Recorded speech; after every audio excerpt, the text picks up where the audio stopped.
कितना बड़ा नमक हराम है वो मुसलमान, कितना बड़ा वादा फरामोश है वो मुसलमान, कितना बड़ा वादा खिलाफ है वो मुसलमान, जो पांचों टाइम की नमाज में अल्लाह के सामने तो ये वादा करे, इबादत करूंगा तो तेरी करूंगा, मुश्किल कुशा मानूंगा तो तुझको मानूंगा, और नमाज के बाहर निकल के मुश्किल कुशा किसी और को कहता है, गरीब नवाज किसी और को कहता है, दाता किसी और को कहता है। और बाज बेशरम तो बड़े बड़े धड़ल्ले से कहते हैं अल्लाह के पल्ले में वहदत के सिवा क्या है, लेना है हमें जो कुछ ले लेंगे मोहम्मद से। अल्लाह के साथ इससे बढ़ के नाकदरी क्या होगी मेरे प्यारे साथी? अल्लाह के हुकूक के साथ इससे बढ़ के गद्दारी क्या होगी कि आप पांचों टाइम की नमाज में अल्लाह से वादा करें कि सिर्फ अल्लाह की इबादत करेंगे, और नमाज से निकलने के बाद आपकी पेशानी किसी पत्थर के आगे झुक जाए, किसी पेड़ के आगे झुक जाए, किसी कब्र के आगे झुक जाए, किसी इंसान के आगे झुक जाए। मेरे प्यारे साथियों, कुरान कहता है व बि अहदिल्लाहि औफू, अल्लाह से वादा करने के बाद इस वादे पर कायम रहे। अल्लाह के सिवा किसी और को बिगड़ी बनाने वाला ना मानना, अल्लाह के अलावा किसी और को औलाद देने वाला ना मानना, अल्लाह के सिवा किसी और को रोजी रसाना मानना, अल्लाह के सिवा किसी और को नफा नुकसान का मालिक न। और शेख मुहतरम मुहताज तारुफ नहीं है। आपके मुख्तलिफ आपके प्रोग्राम, आपकी तकरीरें, आपके बयानात हिंदुस्तान के तुल अर्ज़ में, हिंदुस्तान के हर सूबे में कराए जाते हैं, और आप हर दिल अजीज मुकर्रिर हैं, आप शोला बयां मुकर्रिर है, आपके बयानात से लोगों को फायदा पहुंच रहा है। अल्लाह तबारक व तआला शेख मुहतरम के बयानात से, आपकी मुइज़्ज़त से, आपके बात से लोगों को फायदा पहुंचाए। और हम दुआ करते हैं कि अल्लाह तबारक व तआला आपके इल्म से हम सब लोगों को फायदा पहुंचाए। हम शेख मुहतरम से गुजारिश करते हैं कि आप तशरीफ ले आएं, और सूरह अनआम के अंदर अल्लाह तबारक व तआला ने इंसानों को जो 10 वसीयतें की हैं, और बड़े वालिहाना अंदाज में अल्लाह तबारक व तआला ने उन वसीयतों को जिक्र किया है। कुल तालू अत्लु मा हर्रम रब्बुकुम अलैकुम अल्ला तुशरिकू बिही शैआ। उन वसीयतों का आगाज इन आयात से या इस आयत के जरिए से होता है। मैं शेख मुहतरम से गुजारिश करता हूँ कि आप तशरीफ ले आएँ और अपने मौजू की वजाहत फरमाएं, और हम सामईन को मुस्तफीद फरमाएं। अल्लाह शेख को जज़ाए खैर दे, आमीन या रब्बल आलमीन। अस्सलामु अलैकुम व रहमतुल्लाहि व बरकातुहू। अल्हम्दुलिल्लाह नहमदुहु व नस्तईनुहु व नस्तगफिरुह व नऊज़ु बिल्लाहि मिन शुरूरि अनफुसिना व मिन सय्यिआति अअमालिना। मन यहदिहिल्लाहु फला मुदिल्ल लहु व मन युद्लिल फला हादिय लहु। व अशहदु अल्ला इलाहा इल्लल्लाहु वहदहु ला शरीक लहु व अशहदु अन्न मुहम्मदन अब्दुहु व रसूलुहु। या अय्युहल्लज़ीना आमनुत्तक़ुल्लाहा हक़्क़ तुक़ातिह वला तमूतुन्न इल्ला व अंतुम मुस्लिमून। या अय्युहन्नासुत्तक़ू रब्बकुमुल्लज़ी ख़लक़कुम मिन नफ़्सिन वाहिदह व ख़लक़ मिन्हा ज़ौजहा व बत्त मिन्हुमा रिजालन कसीरन व निसाअ वत्तक़ुल्लाहल्लज़ी तसाअलून बिही वल अरहाम इन्नल्लाहा काना अलैकुम रक़ीबा। या अय्युहल्लज़ीना आमनुत्तक़ुल्लाहा वक़ूलू क़ौलन सदीदा युस्लिह लकुम अअमालकुम व यग़फ़िर लकुम ज़ुनूबकुम वमन युतिइल्लाह व रसूलहु फ़क़द फ़ाज़ फ़ौज़न अज़ीमा। अम्मा बअद फ़इन्न ख़ैरल हदीस किताबुल्लाह व खैरल हदी हदी मुहम्मदिन सल्लल्लाहु अलैहि वसल्लम व शर्रल उमूरि मुहदतातुहा व कुल्ल मुहदततिन बिदअह व कुल्ल बिदअतिन दलालह व कुल्ल दलालतिन फिन्नार। अऊज़ु बिल्लाहि मिनश शैतानिर रजीम। बिस्मिल्लाहिर रहमानिर रहीम। क़ुल तआलौ अत्लु मा हर्रम रब्बुकुम अलैकुम अल्ला तुश्रिकू बिही शैआ व बिल वालिदैनि इहसाना वला तक़्तुलू औलादकुम मिन इमलाक़ नहनु नर्ज़ुक़ुकुम व इय्याहुम वला तक़रबुल फ़वाहिश मा ज़हर मिन्हा व मा बतन वला तक़्तुलुन नफ़्सल्लती हर्रमल्लाहु इल्ला बिलहक़्क़ ज़ालिकुम वस्साकुम बिही लअल्लकुम ताक़िलून। सदर मोहतरम, उलमाए किराम, मोहतरम बुजुर्गों, नौजवान साथियों, माओ और बहनों, प्यारे बच्चों, कुरान करीम में सूरतुल अनआम के आखिर में आयत नंबर 151, 152 और 153 में अल्लाह ताला ने 10 बातों का हुक्म दिया है। और अजीब बात यह है कि इन 10 बातों को अल्लाह ताला ने 3 आयतों में बयान किया है। और हर आयत की एंडिंग में, हर आयत के इख्तिताम पर अल्लाह ने वसीयत का लफ्ज इस्तेमाल किया। ज़ालिकुम वस्साकुम बिही, ज़ालिकुम वस्साकुम बिही।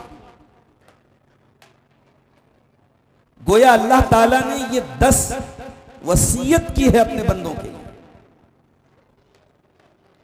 वसीयत किसको बोलते हैं? हमारे यहां आमतौर से यह समझा जाता है कि मरने वाला अपने वारिसीन को मरने से पहले जो बातें बता के जाए उसको वसीयत कहते हैं। वो भी वसीयत है, लेकिन वसीयत का एक मतलब और भी होता है। वसीयत किसी बहुत ही इंपॉर्टेंट बात, बहुत ही अहम बात को भी कहते हैं। अल्लाह के नबी सल्लल्लाहु अलैहि वसल्लम ने बहुत सारी हदीसों में अपने खास खास सहाबा को वसीयत की है। और सहाबा कहते औसानी खलीली, मेरे खलील ने, मेरे दोस्त ने, मेरे हबीब ने, अल्लाह के प्यारे रसूल सल्लल्लाहु अलैहि वसल्लम ने मुझे वसीयत की है। तो किसी इंपॉर्टेंट ऑर्डर को, किसी महत्वपूर्ण आदेश को भी शरीयत में वसीयत कहते हैं। तो कुरान में अल्लाह ने बहुत सारी बातों को हुक्म दिया है और बहुत सारी बातों से मना किया है। लेकिन उन तमाम बातों में ये 10 बातें ऐसी हैं जिनको अल्लाह वसीयत कह रहा है। गोया कि ये 10 बातें बहुत ही ज्यादा इंपॉर्टेंट हैं, बहुत ही ज्यादा अहम हैं। हजरत अब्दुल्लाह इब्न मसूद रज़ी अल्लाह ताला, नबी के वो सहाबी जो बहुत दुबले पतले थे। एक मर्तबा हजरत अब्दुल्ला मिसवाक तोड़ने के लिए पेड़ पे चढ़े और हवा तेज तेज चल रही थी, तो उनके पैर हवा में लहरा रहे थे। तो बाद सहाबा हंसने लगे। नबी ने पूछा, क्यों हंस रहे हो भाई, क्या बात है? कहा कि अल्लाह के नबी, नतअज्जबु मिन दिक्कति साक़ी, अल्लाह के नबी हमें ताज्जुब है अब्दुल्ला बिन मसूद की पिंडलियां, उनके पैर कितने पतले पतले हैं, हवा में लहरा रहे। अल्लाह के प्यारे नबी ने फरमाया, अल्लाह की कसम, कयामत के दिन मीजान के ऊपर, अल्लाह के तराजू के ऊपर, अल्लाह की स्केल के ऊपर अब्दुल्ला बिन मसूद की ये पतली पतली टांगे उहद पहाड़ से भी ज्यादा वजनदार होंगी। अब्दुल्ला बिन मसूद बहुत जलील कद्र साहब और कुरान पढ़ते थे। आहा, क्या बात है। जब ये कुरान पढ़ते थे तो साहबे किराम थे, अल्लाह के नबी भी इनकी तिलावत सुनना चाहते थे। अल्लाह के नबी सल्लल्लाहु अलैहि वसल्लम फरमाते हैं कि जिसको कुरान बिल्कुल ताजा ताजा सुनना हो, फल यस्मा मिन इब्न उम्मे अब, तो वो अब्दुल्ला इब्न मसूद से सुन ले। जब ये कुरान पढ़ते हैं तो ऐसा लगता है कि कुरान बिल्कुल फ्रेश उतर रहा है, बिल्कुल ताजा ताजा नाजिल हो रहा है। अब्दुल्ला बिन मसूद कहते हैं कि अगर किसी को ऐसी वसीयतों को पढ़ना है जिन वसीयतों पर अल्लाह के नबी की मुहर लगी है, अल्लाह के प्यारे नबी की सील लगी है, तो वो कुरान की इन 10 बातों को देख ले। ये 10 बातें अल्लाह ताला की वसीयत है और इस वसीयत पर जनाब मोहम्मद रसूलुल्लाह सल्लल्लाहु अलैहि वसल्लम की सील लगी है, आपकी मुहर लगी है। तो आइए देखते हैं ये कौन सी 10 बातें। कुल तालो, ऐ नबी आप फरमा दीजिए, आओ अतलू, मैं तुम्हें पढ़ के सुनाता हूं, मैं तुम्हें तिलावत करके सुनाता हूं। नबी अकरम का एक काम यह भी था कि कुरान पढ़ के सुनाएं। नबी का काम अगर कुरान को पढ़ना था तो उम्मती का काम कुरान को लटकाना कैसे हो गया। नबी तो कुरान पढ़ने के लिए आए और उम्मती कुरान का तावीज बना के लटका रहा है। उम्मती को कुरान पढ़ने की फुर्सत नहीं है। दुकान और मकान की खैर बरकत के लिए इसने बड़ा शॉर्टकट तरीका ढूंढ लिया। अपने दुकान पे इसने कुरान के नक्श बना लिए, कुरान की आदत बना लिए और उनको इसने दुकान पे लटका दिया। नबी आए थे कुरान पढ़ने के लिए और पढ़ाने के लिए। उम्मती को भी कुरान पढ़ना चाहिए मेरे साथी। कुल तालो अतलू, ऐ नबी आप फरमा दीजिए, आओ मैं पढ़ के सुनाता हूं। मा हर्रम रब्बुकुम अलैकुम, जो तुम्हारे रब ने तुम्हारे ऊपर हराम किया है, अल्लाह तुशरिकू बिही शैआ। अब ये पहली वसीयत है अल्लाह, अल्लाह के साथ शिर्क नहीं करना, अल्लाह का हक किसी और को नहीं देना, अल्लाह के सिवा किसी और को बिगड़ी बनाने वाला ना मानना, अल्लाह के अलावा किसी और को औलाद देने वाला ना मानना, अल्लाह के सिवा किसी और को रोजी रसा ना मानना, अल्लाह के सिवा किसी और को नफा नुकसान का मालिक ना मानना। अल्लाह तुशरिकू बिही शैया, ये अल्लाह की पहली वसीयत है। खबरदार अल्लाह के साथ शिर्क मत करना। और ये शिर्क ये अल्लाह की नजर में सबसे बड़ा गुनाह है, ये नाकाबिले माफी गुनाह है। वो अल्लाह जो गफूर रहीम है, जिसकी रहमतें बेपनाह हैं, वो कुरान में ऐलान करता है, इन्नल्लाह ला यगफिरु अन युशरक बिही व यगफिरु मा दून ज़ालिका लिमन यशा। अल्लाह मुशरिक की मग़फ़िरत नहीं करेगा। बड़े बड़े पैगंबरों को अपने करीबी लोगों के लिए मग़फ़िरत की दुआ करने से रोक दिया गया। इब्राहीम खलीलुल्लाह अल्लाह की बारगाह में दुआ करते हैं, वग़फ़िर ले अबी इन्नहु कान मिनज़्ज़ाल्लीन। परवरदिगार मेरे बाप को बख्श दे, वो भटक गया था, गुमराह हो गया था। अल्लाह ने कहा नहीं, तेरा बाप मुशरिक था और शिर्क की हालत में मरा था, तेरे बाप की मग़फ़िरत नहीं हो सकती। नूह अलैहिस्सलाम अपने बेटे की मग़फ़िरत की दुआ नहीं कर सकते। लूत अलैहिस्सलाम अपनी बीवी की मग़फ़िरत की दुआ नहीं कर सकते। हमारे प्यारे नबी जनाब मोहम्मद रसूलुल्लाह सल्लल्लाहु अलैहि वसल्लम अपने चचा अबू तालिब के लिए मगफिरत की दुआ नहीं कर सकते। मुशरिक का मामला इतना खतरनाक है, मुशरिक के लिए, शिर्क करने वाले के लिए मगफिरत की दुआ तक करने की इजाजत है। आज मुसलमान इस बात को जानना भी नहीं चाहता है कि कौन सा अमल शिर्क है, कौन सा अमल तौहीद के खिलाफ है, कौन सा अमल शिर्क के करीब लेके जाता है। मुसलमान इस टॉपिक पर तवज्जो नहीं देता है। याद रखो मेरे साथी, दुनिया के सारे टॉपिक, दुनिया के सारे मौजूआत अपनी जगह अहम हैं, लेकिन सबसे अहम मौजू तौहीद और शिर्क का मौजू। यही मौजू कुरान का मौजू है, यही मौजू नबियों का मौजू है। वलक़द बअसना फी कुल्लि उम्मतिर रसूलन अन इअ्बुदुल्लाह वज्तनिबुत तागूत। हमने हर उम्मत में एक रसूल भेजा, वो रसूल एक ही पैगाम लेके, सारे नबियों का जो कॉमन प्रोग्राम था, सारे नबियों का जो मुश्तरका पैगाम था, वो क्या था? अल्लाह के साथ किसी को शरीक नहीं करना।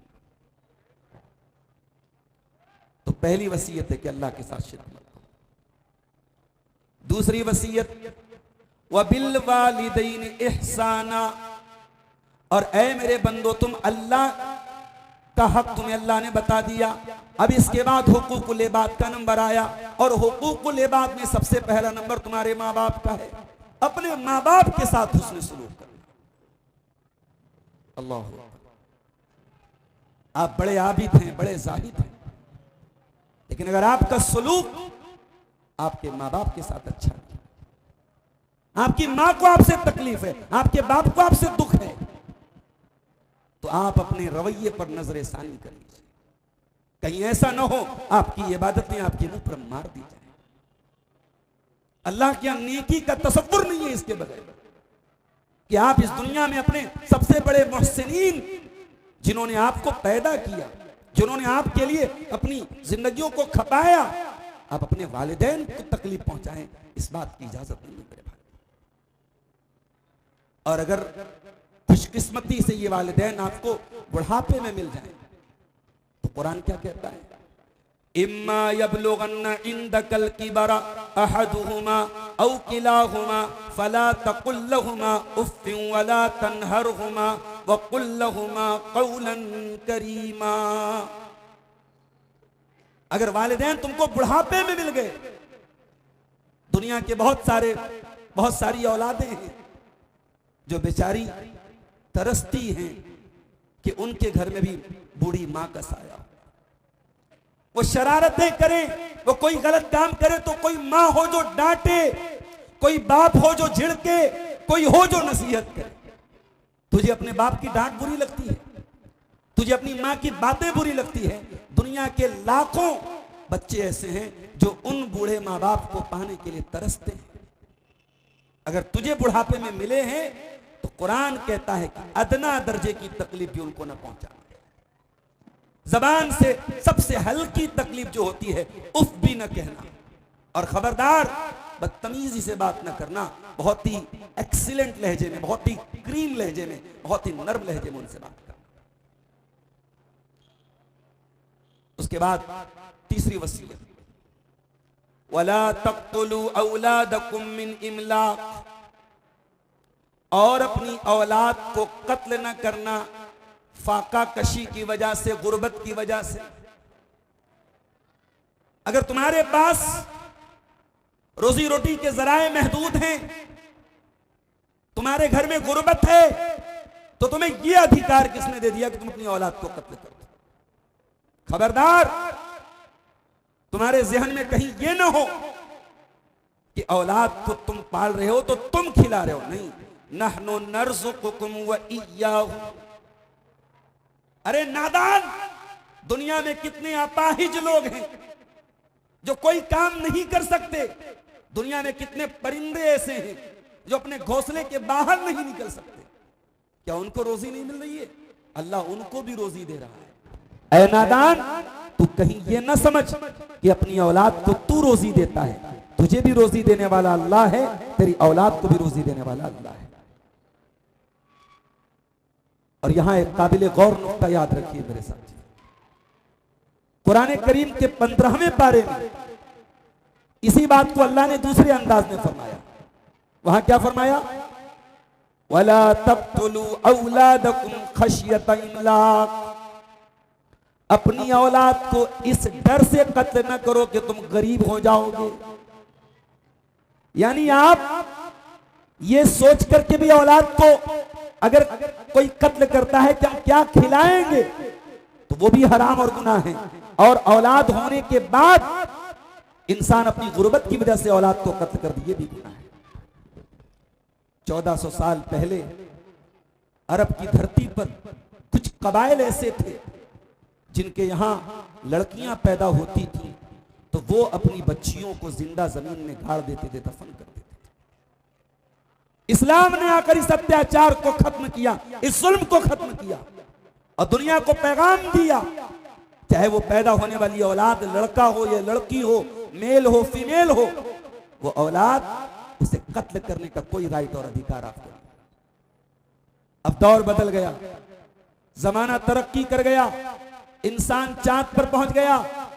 1400 साल पहले के कुछ जाहिल लोग औलाद पैदा होने के बाद कत्ल करते थे। आज का तरक्की याफ्ता इंसान औलाद को मां के पेट में कत्ल कर डालता है। हमारे मुल्क का डाटा है, भारत की सरजमीन का डाटा है, डेली हजारों लड़कियां मां के पेट में मार दी जाती है। ये जुल्म है, ये अन्याय है, ये अत्याचार है, ये बहुत बड़ा पाप और बहुत बड़ा गुनाह है। अल्लाह ने जब हराम चीजों की लिस्ट बयान की तो तीसरे नंबर पर इसी को बयान किया, वला तक़्तुलू औलादकुम मिन इमलाक, खबरदार अपनी औलाद को तुम फाका कशी की वजह से, गुर्बत की वजह से कत्ल न करना। नहनु नर्ज़ुकुकुम व इय्याहुम, तुमको भी रोजी देने वाले हम, तुम्हारी औलाद को भी रोजी देने वाले हम। इसीलिए अल्लाह के नबी सल्लल्लाहु अलैहि वसल्लम जब पूछा गया कि सबसे बड़ा गुनाह क्या है, तो जो टॉप 3 क्राइम्स अल्लाह के नबी ने बयान किए, जो इस्लाम की नजर में सबसे बड़े बड़े गुनाह हैं, उसमें अल्लाह के नबी ने इन्हीं 3 गुनाहों को जिक्र किया। अन तजअल लिल्लाहि निद्दन व हुवा खलक़क, अन तक़्तुल वलदक खश्यतन यतअम माक, अन तुज़ानिया हलीलत जारी। सबसे बड़े बड़े गुनाह क्या हैं? अल्लाह के नबी ने फरमाया अल्लाह के बराबर किसी को ठहराओ जबकि पैदा करने वाला अल्लाह है, और औलाद को कत्ल कर दो इस डर से कि वो क्या खाएगी। और तीसरा गुनाह ये है कि अपने पड़ोसी की बीवी के साथ जिना करो। जिना तो किसी भी औरत के साथ हराम है, लेकिन पड़ोसी का जिक्र खास तौर से इसलिए किया क्योंकि पड़ोसी पड़ोसी पर एतमाद करता है, पड़ोसी पड़ोसी पर भरोसा करता है। तो यहां अल्लाह ने तीसरी बात ये बयान। उसके बाद अल्लाह की चौथी वसीयत, वला तक़रबुल फ़वाहिशा मा ज़हरा मिन्हा व मा बतन, और ऐ मेरे बंदो फहश कामों के करीब न जाना, वल्गर एक्टिविटीज के, अश्लील कामों के, गंदे कामों के करीब न जाना। अल्लाह हू अकबर। जितने बेहुदा काम हैं, जितनी गैर अखलाकी हरकतें, वो तमाम की तमाम इस लफ्ज़ फवाहिश के अंदर आ गई। ज़िना आ गया, लिवातत आ गई, अपने हाथों से इस्तिमना बिलियत जो बहुत सारे नौजवान करते हैं, गलत संगत में पढ़ करके अपनी जवानी को बर्बाद करते हैं, वो चीज आ गई। पॉर्न मूवीज देखना आ गया, गंदे गाने सुनना आ गया, गंदे वीडियोस देखना, तमाम दुनिया की तमाम वल्गर एक्टिविटीज इस लफ्ज के अंदर आ गई। और अल्लाह ने ये नहीं कहा कि तुम ये वल्गर काम ना करो, फरमाया वला तक़रबू, करीब भी ना जाना, फवाहिश के करीब भी ना जाना। इस्लाम दीन हया है, इस्लाम बेगैरतों का दीन नहीं है। इस्लाम ये तय करता है कि औरत घर के बाहर निकले तो उसका लिबास कैसा होना चाहिए। इस्लाम ये तय करता है औरत को किसके सामने आना चाहिए और किसके सामने नहीं आना चाहिए। इस्लाम ये तय करता है कि औरत घर के बाहर निकले तो पर्दे में निकले।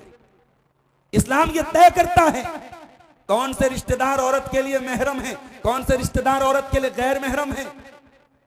और माफ कीजिएगा, बाज घरों में बड़ा पर्दा होता है, औरत जब भी घर के बाहर निकलती है पर्दे में निकलती है, नकाब में निकलती है, मगर घर के अंदर का माहौल बड़ा अजीब व गरीब होता है। कजिन से कोई पर्दा नहीं, खाला के लड़के, मामा के लड़के, चाचा के लड़के, ताया के लड़के, जवान बेटियां हैं, कोई पर्दा नहीं है, कोई एहतियात नहीं है। सामने भी आ रही है, हंसी मजाक भी हो रहा है, बेतकल्लुफी भी हो रही है। देवर और भाभी के बीच में हंसी मजाक है, बेतकल्लुफी है। जीजा अपनी साली को बिठा के बाइक पे घूम रहा है। ये तमाम चीजें फवाहिश में शामिल है। और इसीलिए अल्लाह ने जब फवाहिश का जिक्र किया तो अल्लाह ने एक शर्त उसमें बढ़ा दी, फरमाया मा ज़हरा मिन्हा व मा बतन, खुली हुई बेहयाई से भी बचना है और छुपी हुई बेहयाई से भी बचना है।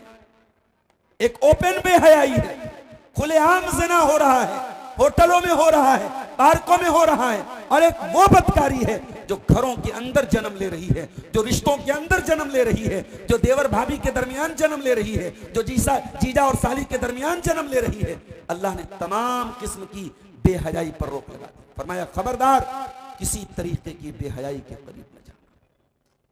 मुसलमानों, नबी से मोहब्बत करते हो तो हया वाले, हमारे प्यारे नबी हया वाले थे। कान अशद्दा हया मिनल अज़राई फी खिद्रिहा, अल्लाह के प्यारे नबी कुंवारी लड़कियों से ज्यादा शर्मीन थे। नबी की बीवियां जो इस उम्मत की माएँ थी, आयत हिजाब उतरने के बाद वो किसी गैर मर्द के सामने जो महरम ना हो कभी अपना चेहरा नहीं खोलती थी। लोग कहते हैं आज अभी एक हमारे पड़ोसी मुल्क के एक बहुत बड़े स्कॉलर, सो कॉल्ड एक बहुत बड़े मुकर्रिर, जिनको इंटरनेशनल मुकर्रिर कहा जाता है, मैंने कल एक वीडियो देखा, किसी का निकाह पढ़ा रहे, गैर महरम औरत उसके बाजू में बैठ के चिपक करके निकाह पढ़ा रहे। बहुत बड़े आलिम है वो, दुनिया की नजर में बहुत बड़े मुकर्रिर हैं।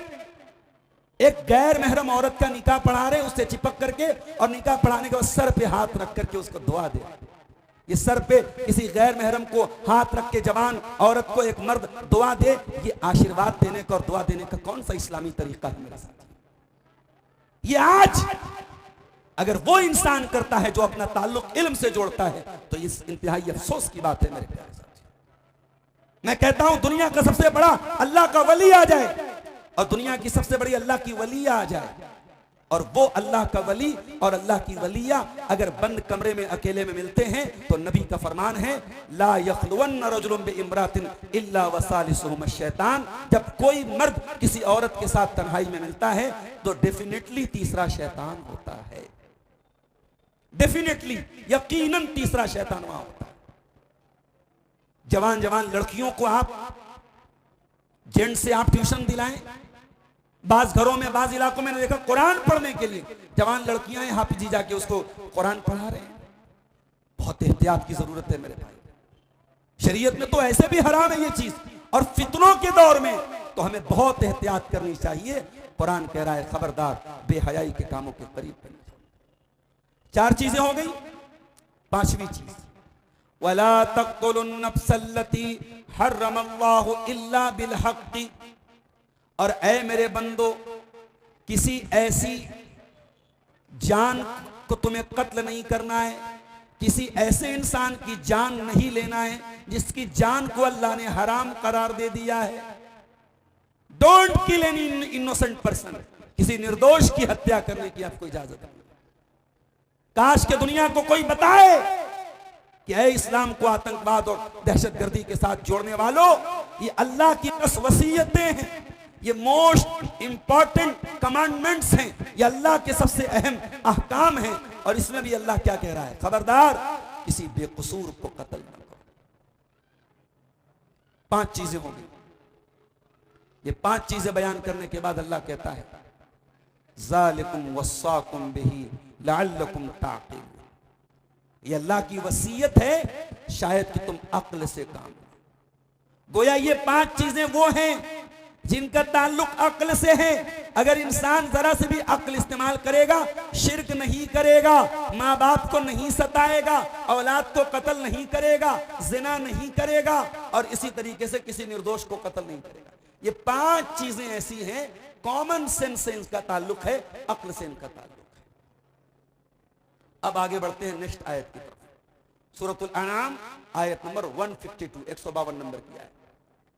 वला तक़रबू मालल यतीम इल्ला बिल्लती हिया अहसन, और खबरदार किसी यतीम के माल के करीब न जाना।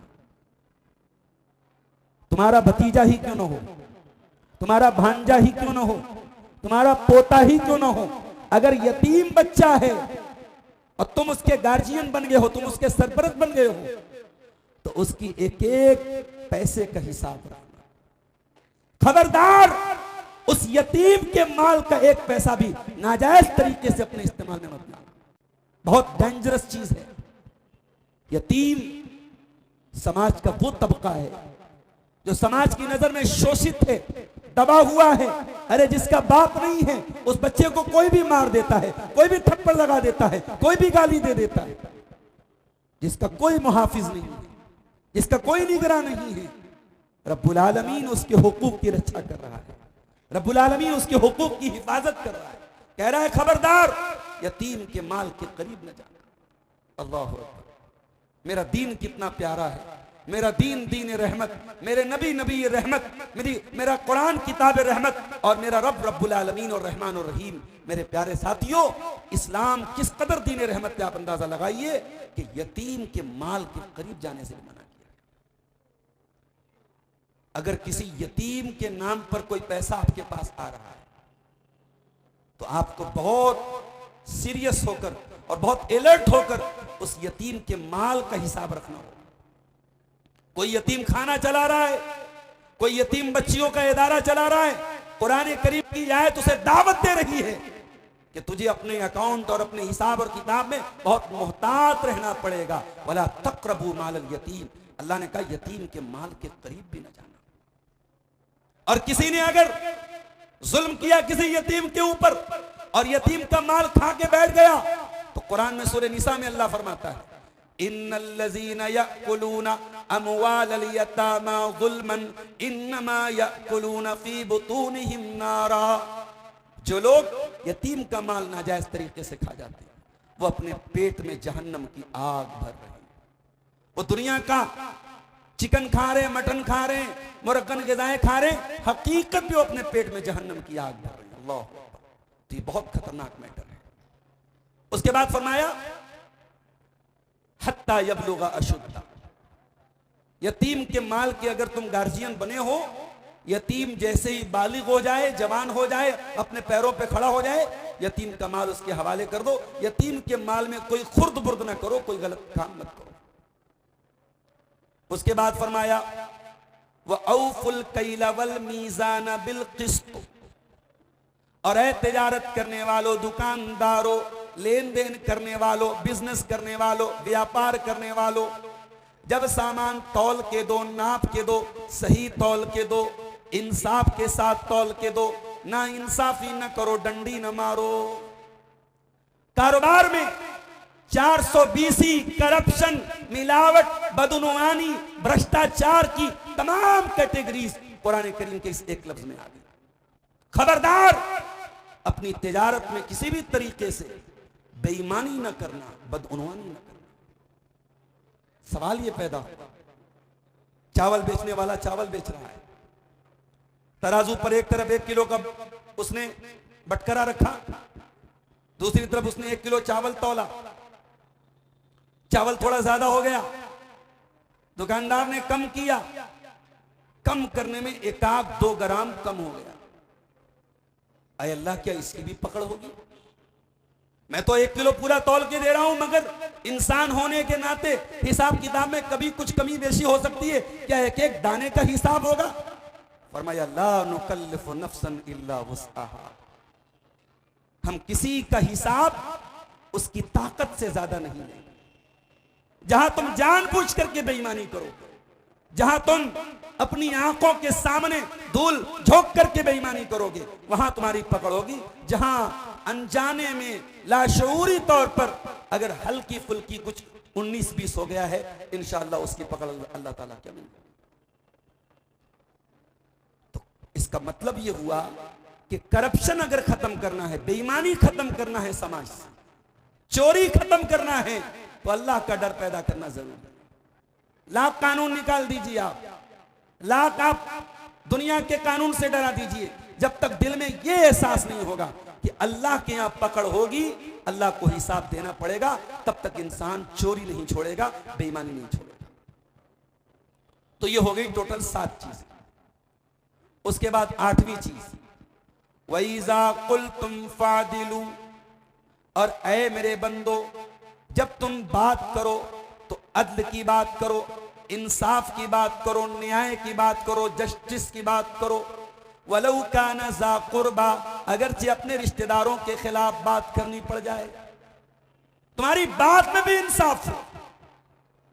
दुनिया में एक उसूल बनाया गया, everything is fair in love and वार, प्यार और जंग में सब जायज। माफ कीजिएगा, ये उसूल बनाने वाला बहुत ही घटिया इंसान है। इस्लाम में ना प्यार में सब जायज है, न जंग के मैदान में सब जायज है। इस्लाम तो वो दीन है, दंगे और फसाद का माहौल हो जाए, मजहब के नाम पे कहीं आग लग जाए, मसलक के नाम पे कहीं आग लग जाए, लोग आपस में लड़ रहे हो, दंगे और फसाद की आग में जल रहा हो शहर, कुरान उस माहौल में भी क्या कहता है, ला यजरिमन्नकुम शनआनु कौमिन अला अल्ला तादिलू इदिलू हुवा अक़रबु लित्तक़वा। तुम्हारी जिससे दुश्मनी है, दुश्मन के साथ भी तुम्हें अन्याय नहीं करना है, दुश्मन के साथ भी तुम्हें नाइंसाफी नहीं करना है। अदल इंसाफ का तकाजा, उसका दामन कभी नहीं छोड़ना है। मेरे नबी की अदालत में एक केस आया, एक औरत ने चोरी की, बहुत बड़े खानदान की औरत थी, नाम था फातिमा, खानदान का नाम था बनु मखजूम। उसने चोरी की। इस्लाम में चोरी की सजा हाथ का काटना, नबी अकरम की अदालत से ऑर्डर हो गया, हाथ काटा जाएगा। खानदान के लोग परेशान हो गए, हमारे खानदान की नाक कट जाएगी, लेकिन किसी की हिम्मत और मजाल नहीं है कि प्यारे नबी सल्लल्लाहु अलैहि वसल्लम से उस औरत के हक में सिफारिश कर सकें। लोगों ने हजरत उसामा इब्ने ज़ैद को पकड़ा। लोग जानते थे ये अल्लाह के रसूल के बड़े चहेते हैं, बड़े लाडले हैं, बड़े महबूब हैं, इनकी बात लग जाएगी। लोगों ने हजरत उसामा से कहा, हजरत उसामा प्यारे रसूल के पास आए। प्यारे रसूल के पास आए और आकर के उस औरत के हक में सिफारिश की कि ऐ अल्लाह के नबी कोई और सजा दे दी जाए, हाथ ना काटा जाए। बुखारी के अल्फाज हैं, फतगय्यर वजहु रसूलिल्लाहि सल्लल्लाहु अलैहि वसल्लम, अल्लाह के रसूल का चेहरा गुस्से से लाल हो गया और आपने बड़े गुस्से में फरमाया अपने महबूब सहाबी से, अपने लाडले सहाबी से, आपने फरमाया अतशौ फी हद्दिन मिन हुदूदिल्लाह, ऐ उसामा क्या तू चाहता है मैं अल्लाह के कानून को तोड़ दूं, मैं अल्लाह की हद में भेदभाव करूं, डिस्क्रिमिनेशन करूं, किसी को सजा दूं किसी को ना दूं। व अय्मुल्लाह, अल्लाह की कसम, लौ अन्ना फातिमत बिन्त मुहम्मदिन सरकत लक़तअतु यदहा, ऐ उसामा ये तो कबीले बनु मखजूम की फातिमा है, अगर मुहम्मदुर रसूलुल्लाह सल्लल्लाहु अलैहि वसल्लम की बेटी फातिमा होती, अगर मेरी लख्ते जिगर फातिमा होती और अगर उन्होंने भी चोरी की होती तो मेरी अदालत से सेम ऑर्डर आता और मैं उनके भी हाथ कटवाने का ऑर्डर देता। ये नबी की अदालत का इंसाफ है। तो कुरान कहता है वैज़ा कुल्तुम फादिल, जब बात करो तो अदल इंसाफ की बात करो। वलौ काना ज़ा कुर्बा, अगर अपने बाप के खिलाफ पड़े, अपनी माँ के खिलाफ पड़े, अपने बच्चों के खिलाफ पड़े, अपनी बीवी के खिलाफ पड़े, जो बात सही है, हक है, वो बात करो, चाहे किसी के खिलाफ पड़े। अब यहां पे दूसरी आयत खत्म हो, अल्लाह ने फरमाया ज़ालिकुम वस्साकुम बिही लअल्लकुम तज़क्करून, ये भी अल्लाह की वसीयत है। अल्लाह वसीयत कर रहा है शायद कि तुम नसीहत हासिल करो। तो इस आयत में अल्लाह ने 4 चीजें बयान की। यतीम के माल से के करीब मत जाओ, नाप तौल में कमी मत करो, और बात करो तो इंसाफ की बात करो, और उसके बाद फरमाया वबि अहदिल्लाहि औफू, और चौथी चीज ये है अल्लाह का वादा पूरा करो। अल्लाह का वादा पूरा करो, वादा खिलाफी करने वाले ना बनो, जुबान के पक्के बनो। अल्लाह से अगर कोई वादा किया है तो उस वादे को निभाओ। हटिया के मेरे मुअज़्ज़ज़ भाइयों और बहनों, अल्लाह से एक वादा वो भी है जो हम डेली 5 टाइम की नमाज में कम से कम 17 बार करते हैं। हर मुसलमान करता है। जब हम नमाज में सूरह फातिहा पढ़ते हैं, हम अल्लाह से एक वादा करते हैं, इय्याका नअबुदु व इय्याका नस्तईन। ऐ अल्लाह, हम तेरी ही इबादत करते हैं और तुझी से मदद मांगते हैं। हमारा माबूद भी तू है, हमारा मुश्किल कुशा भी तू है। कितना बड़ा नमक हराम है वो मुसलमान, कितना बड़ा वादा फरामोश है वो मुसलमान, कितना बड़ा वादा खिलाफ है वो मुसलमान, जो पांचों टाइम की नमाज में अल्लाह के सामने तो ये वादा करे, इबादत करूंगा तो तेरी करूंगा, मुश्किल कुशा मानूंगा तो तुझको मानूंगा, और नमाज के बाहर निकल के मुश्किल कुशा किसी और को कहता है, गरीब नवाज किसी और को कहता है, दाता किसी और को कहता है, दस्तगीर किसी और को कहता है, और बंदा नवाज किसी और को कहता है। उसने अल्लाह के हक तो बांट दिए अल्लाह के वलियों को, और बास बेशरम तो बड़े बड़े धड़ल्ले से कहते हैं, अल्लाह के पल्ले में वहदत के सिवा क्या है, लेना है हमें जो कुछ ले लेंगे मोहम्मद से। अल्लाह के साथ इससे बढ़ के नाकदरी क्या होगी मेरे प्यारे साथी? अल्लाह के हुकूक के साथ इससे बढ़ के गद्दारी क्या होगी कि आप पांचों टाइम की नमाज में अल्लाह से वादा करें कि सिर्फ अल्लाह की इबादत करेंगे, और नमाज से निकलने के बाद आपकी पेशानी किसी पत्थर के आगे झुक जाए, किसी पेड़ के आगे झुक जाए, किसी कब्र के आगे झुक जाए, किसी इंसान के आगे झुक जाए। मेरे प्यारे साथियों, कुरान कहता है वबि अहदिल्लाहि औफू, अल्लाह से वादा करने के बाद इस वादे पर कायम रहे। तो ये 9 चीजें हो गई।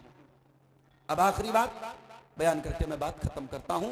सूरह अनआम की आयत नंबर 153 153, व अन्ना हाज़ा सिराती मुस्तक़ीमन फत्तबिऊह वला तत्तबिउस्सुबुल फतफर्रक़ बिकुम अन सबीलिह ज़ालिकुम वस्साकुम बिही लअल्लकुम तत्तक़ून।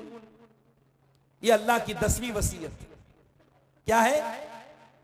ऐ मेरे बंदो, यही मेरा सीधा रास्ता है, जो शरीयत मैंने अपने नबी के जरिए तुमको दी है, जो दीन मैंने अपने नबी के जरिए तुमको दिया है, यही सिराते मुस्तकीम है, इसी पर चलना, इस हाईवे को न छोड़ना।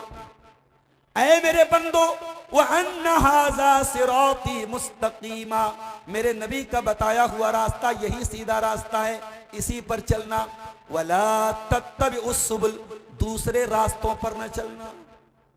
पता ये चला कि हक तक लेके जाने वाला एक ही रास्ता है, सिराते मुस्तकीम एक ही रास्ता है।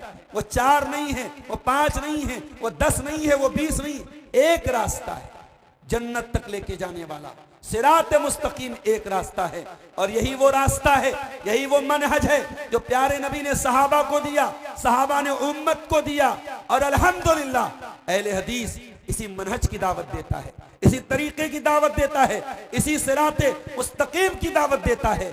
अहले हदीस की दावत किसी शख्सियत की दावत नहीं, किसी इलाके की दावत नहीं, किसी बुजुर्ग की दावत नहीं। अहले हदीस की दावत उसी मनहज की दावत है जिस मनहज की तरफ इशारा करके अल्लाह ने फरमाया व अन्ना हाज़ा सिराती मुस्तकीमन फत्तबिऊ, कि ऐ मेरे बंदो, मेरे रास्ते पर चलना, इस हाईवे को मत छोड़ना, इस सिराते मुस्तकीम को मत छोड़ना। अगर इसको छोड़ोगे, पगडंडियों पर जाओगे, दाएं बाएं जाओगे, फतफर्रक़ बिकुम अन सबीलिह, तो ये दाएं बाएं वाले रास्ते तुमको मंजिल से भटका देंगे, तुमको सिराते मुस्तकीम से हटा देंगे। तो ये अल्लाह की 10वीं वसीयत है, और ये 10वीं वसीयत बयान करके अल्लाह क्या कहता है? ज़ालिकुम वस्साकुम बिही लअल्लकुम तत्तक़ून। अल्लाह वसीयत कर रहा है तुमको, शायद कि तुम मुत्तकी बन जाओ। पता ये चला कि इस मनहज पे चलने के लिए तकवा की जरूरत पड़ेगी। अहले हदीसों, तुम्हारे लिए भी पैगाम है, जबान से नारे सिर्फ न लगाए जाएं, जबान से दावे सिर्फ न किए जाएं, अमली जिंदगी में जब तक तकवा नहीं होगा, आप सिराते मुस्तकीम पे नहीं चल सकते, आप मनहजे सहाबा पे नहीं चल सकते, आप मनहजे सलफ पे नहीं चल सकते। अगर इस मनहज पे चलना है, इस हाईवे पर चलना है, तो कदम कदम पे आपको तकवा की जरूरत पड़ेगी। तकवा का दामन संभाल के रखना, तकवा को मजबूती से थाम के रखना। अगर तकवा होगा तभी इस रास्ते पर तुम चल पाओगे। तो ये 10 वसीयतें थी जो अल्लाह ताला ने सूरह अनआम की इन 3 आयतों में हमारे सामने बयान की हैं। चूंकि मुझे फौरन अभी निकलना है, हमारे नस्सू भाई का इसरार और उनकी दावत, और फिर एक तारीखी प्रोग्राम जिसमें हमारे इसी इलाहाबाद के करीब प्रतापगढ़ की सरजमीन के हमारे जमात के जो जयीद उलमा हैं, जो हम कह सकते हैं कि हमारे जमात के नाज हैं, और वो तमाम भाई शेख मकसूदुल हसन साहब, शेख जफरुल हसन साहब और कारी नकमुल हसन साहब, इन तमाम भाइयों को आज हमारे नसू भाई ने इकट्ठा किया है। ये एक बहुत यादगार और तारीखी इज्तिमा है। इस मौके पर नसू भाई का हुक्म था और आना हमारे लिए लाजिम था। यहाँ से मुझे फौरन अभी निकल करके मुबारकपुर जाना है। मैं माजरत चाहता हूँ आप सबसे। जो बातें मैंने आपके सामने बयान की हैं, दुआ करता हूँ रब्बुल आलमीन हम सबको इस पर अमल करने की तौफीक अता फरमाए। इन 10 वसीयतों पर हम सबको कायम रहने की तौफीक अता फरमाए रब्बुल आलमीन। इसी मनहज हक पर हमें चलने की और दूसरों को ये रास्ता बताने की तौफीक अता फरमाए। आमीन व आखिर दावाना अनिल हम्दुलिल्लाहि रब्बिल आलमीन। अस्सलामु अलैकुम व रहमतुल्लाह।